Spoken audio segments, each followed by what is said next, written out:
తల్లిదండ్రుల కలయిక వలన ఏర్పడిన తల్లి గర్భంలోని మొట్టమొదటి కణం అయిన జైగోట్లో శరీర పదార్థం, ప్రాణశక్తి మరియు జీన్స్ పుస్తకం అంటే ప్రాథమిక మనసు ఉంటాయని, అలాంటి కణాలే శరీరమంతా వ్యాపిస్తాయని మరియు మెదడులో ఉన్న న్యూరాన్ కణంలోని ప్రాణశక్తియే ఆత్మశక్తిగా పిలువబడుతుంది అని ఇదివరకే తెలుసుకున్నాం. భగవద్గీతలోని 3వ అధ్యాయం 27వ శ్లోకంలో మరియు 13వ అధ్యాయం 31వ శ్లోకంలో ఆత్మశక్తి నిర్లిప్తంగా ఉంటుంది అంటే సాక్షిగా అన్నిటినీ గమనిస్తూ ఉంటుంది అంటాడు. కానీ అది అన్ని సమయాలలో నిజం కాదు. ఆత్మ న్యూరాన్ కణంలో ప్రాథమిక మనసుతో కలిసి బందీగా ఉంటుంది. కాబట్టి పుట్టుకతో అందరి ఆత్మలు నిర్లిప్తంగా ఉండలేవు.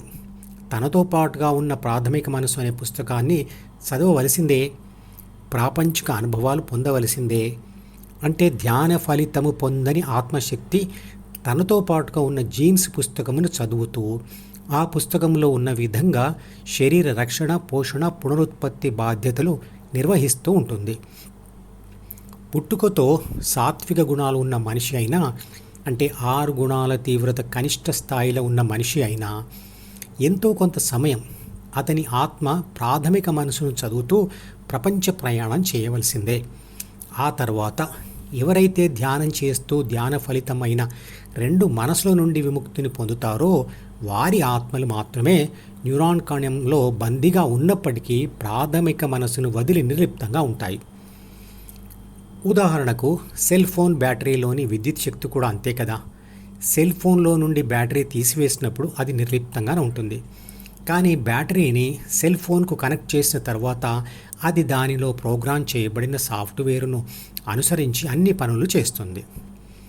సెల్ ఫోన్ పనిచేయడానికి నిజానికి బ్యాటరీ ఒకటే ఉంటే సరిపోదు. అందులో ప్రాథమిక మనసు అంటే సాఫ్ట్వేర్ ఉంటేనే అది అన్ని పనులు చేస్తుంది. సెల్ ఫోన్లో బ్యాటరీని కనెక్ట్ చేయగానే అది ప్రాథమిక మనసు అంటే సిస్టమ్ సాఫ్ట్వేర్ను చదివి అందులో సెలెక్ట్ చేసుకున్న పనులు చేస్తుంది. సెల్ ఫోన్లో బ్యాటరీని కనెక్ట్ చేసేది మరియు డిస్కనెక్ట్ చేసేది ఒక ఆన్ ఆఫ్ స్విచ్. కానీ మనిషిలో ఆ ప్రాథమిక మనసును ఆన్ మరియు ఆఫ్ చేసే స్విచ్ ప్రకృతి సహజంగా వచ్చే గాఢ నిద్ర లేదా ప్రయత్నంతో వచ్చే ధ్యాన సమాధి. ధ్యాన సాధనలో ఎన్నో వేల సార్లు ఆత్మధ్యాస హృదయంలో నిలిచిన సమయంలో తాత్కాలికంగా ద్వితీయ మనసు ఆఫ్ చేయబడుతుంది. ధ్యాస పెట్టడంలో ఫెయిల్ అయినప్పుడు మళ్ళీ ఆన్ అవుతుంది. చిట్ట చివరి దశలో ఆత్మధ్యాస హృదయం మీద చాలా కాలం నిలిచినప్పుడు ఆత్మ ధ్యాన సమాధి స్థితిలో ఉండిపోతుంది. అప్పుడు ఆఫ్ అయిన ప్రాథమిక మనసు మళ్ళీ ఆన్ కాదు. ఇప్పుడు సెల్ ఫోన్ ఆన్ చేసిన తర్వాత అన్ని పనులు చేసేది అందులో ఉన్న బ్యాటరీనా లేక సెల్ ఫోన్తో వచ్చే సిస్టమ్ సాఫ్ట్వేరా అంటే ప్రాథమిక మనసా అన్న ప్రశ్న ఉదయిస్తుంది. ఇదే ప్రశ్న మనిషికి కూడా వర్తిస్తుంది. మనిషిలోని ఆత్మశక్తి ప్రాథమిక మనసును కలిసిన తర్వాతే అంటే చదివిన తర్వాతే పనులు జరుగుతాయి. కాబట్టి పనులు చేసేది ఆత్మనా లేక ప్రాథమిక మనసా? పుట్టుకతో ప్రతి శిశువు యొక్క జీవకణాలలో గాఢ నిద్రలో తప్ప ఆత్మశక్తి ప్రాథమిక మనసును చదువుతూనే ఉంటుంది.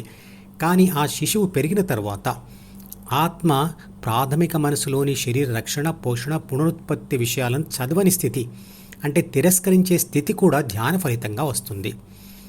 ఆత్మ ప్రాథమిక మనసును చదవడం పూర్తిగా తిరస్కరించడం ఉండదు, కానీ అది కనిష్ట స్థాయికి వస్తుంది అని ఇదివరకే తెలుసుకున్నాం. భగవద్గీత చెప్తుంది ఆత్మ ఏమీ చేయదు, చేసేది అంతా ప్రాథమిక మనసు మాత్రమే అని. నిజానికి ప్రాథమిక మనసు అనేది ఒక పదార్థం లేదా ఒక జడస్వరూపం లేదా ఒక పుస్తకం లాంటిదే. కాబట్టి అది తనంతట తానుగా ఏమీ చేయలేదు. ఆత్మ అనేది నిరంతర చైతన్యం కాబట్టి ఏదైనా చేస్తే అదే చేయాలి కదా. అంతేకాదు ఆత్మ ప్రాథమిక మనసు పుస్తకాన్ని చదవవచ్చు లేదా తిరస్కరించవచ్చు అని కూడా తెలుసుకున్నాం కదా. పుస్తకం ఉండి చదివేవాడు లేకున్నా మరియు చదివేవాడు ఉండి పుస్తకం లేకున్నా చదవడం అనేది జరగదు కదా. మరి చదవడం జరిగింది అంటే అది ఎవరి వల్ల జరిగింది? ఈ ప్రశ్నకు జవాబు 2 కలిసినప్పుడే చదవడం అనే పని జరుగుతుంది అని చెప్పవలసి వస్తుంది. కానీ వాడుక భాషలో మెదడులో జరుగుతున్న పనులన్నీ ఆత్మ వల్లే జరుగుతున్నాయి అని చెప్పవలసి వస్తుంది. కానీ అలా చెప్పడం భగవద్గీతకు వ్యతిరేకం. ఈ మధుపదం యూట్యూబ్ ఛానల్ వీడియోని సబ్స్క్రైబ్ చేసి గంట గుర్తును నొక్కి ఆల్ని సెలెక్ట్ చేసి ప్రతిరోజు యూట్యూబ్ ఓపెన్ చేసి అడుగున ఉన్న సబ్స్క్రిప్షన్ బటన్ నొక్కితే అన్ని లేటెస్ట్ వీడియోలు చూడవచ్చు.